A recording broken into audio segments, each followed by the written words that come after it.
3 तारखेपासून नवरात्री सुरू होत आहे।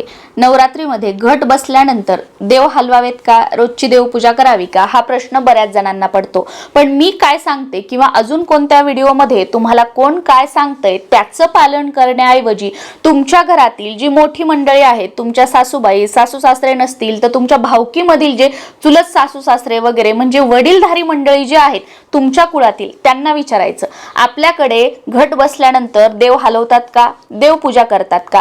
तुमच्या कुळाचाराप्रमाणे तुमच्या घराण्यातील परंपरेनुसार तुमच्याकडे घट बसल्यानंतर देव हलवत नसतील, रोजची देवपूजा करत नसतील तर तुम्ही करू नका। कारण आपल्या कुळातील ज्या काही रूढी परंपरा आहेत त्या पाळणं आणि पुढे चालू ठेवणं हे आपलं प्रथम कर्तव्य आहे। बाकी सांगायचं झालं तर नवरात्रीमध्ये देवी घटी बसलेली असते, देवीचा टाक आपण हलवू शकत नाही, पण बाकीचे जे देवी देवता आहेत ते आपण हलवू शकतो आणि रोजची देवपूजा सुद्धा आपण करू शकतो।